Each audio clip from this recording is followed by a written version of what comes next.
dari Pak Rejat punya buku yang berjudul Kidung Agung dari Timur itu. Serangkum dari awal hingga akhirnya. Ya. Maka saya merangkumkan semua itu menjadi sebuah cerita yang berjudul Menghilang Sejarah, Mengukir Kenangan. Berpuluh tahun telah berlalu, kepergian Garuda tidak berlabel, tidak bergaris, tidak bertabel, berbagai faedah tidak bermakna, selalu berulang dan terus berdobel.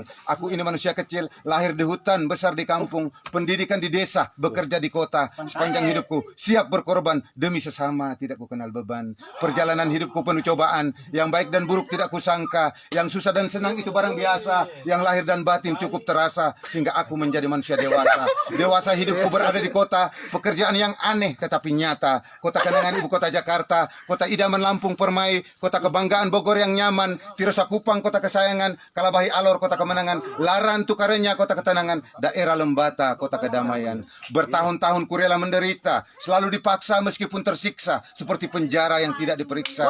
Sepanjang hidupku siap menderita demi bangsa dan negaraku Indonesia. Tsunami Flores penuh berkat, hanyutnya Garuda orang tak sangka, ku sambutnya kembali dari lautan lepas, ku pangkunya erat, ku peluk di dada sebagai senjata penunduk persada untuk mempertahankan Pancasila sebagai nyawanya bangsa, menjernihkan peraturan sebagai napasnya bangsa, agar memperkokohkan Bhinneka Tunggal Ika sebagai kerangka dan organ-organnya bangsa. Budaya boleh berbeda-beda sesuai suku-suku dan bangsa-bangsanya, agama akan bertingkat-tingkat sesuai masa kehadirannya, namun Pancasila tetap bulat utuh mencakupi seluruh Indonesia ibarat garis khatulistiwa. Marilah kita jadikan Pancasila itu sebagai bumi kita berpijak, dan agama itu sebagai rumah tempat kita tinggal, dan budayanya itu sebagai arsitek atau lambang-lambang daripada rumah-rumah yang kelak akan kita huni. Kini sudah saatnya aku harus berbicara. Apapun bentuknya aku mau diperiksa. Siapapun orangnya aku harus bertanya. Kepada yang berwajib ataupun yang berkuasa.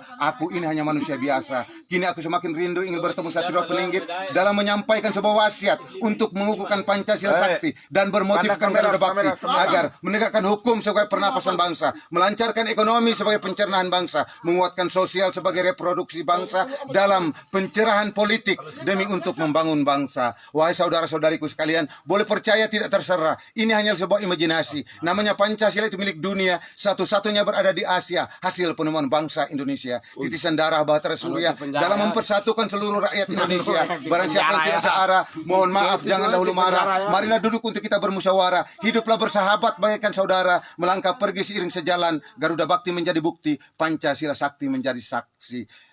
Akhir kata, paya Rian Raya, nimun roho natan kare kalau ngawang pare, obi sorong harak nateng, naku bale wati daten.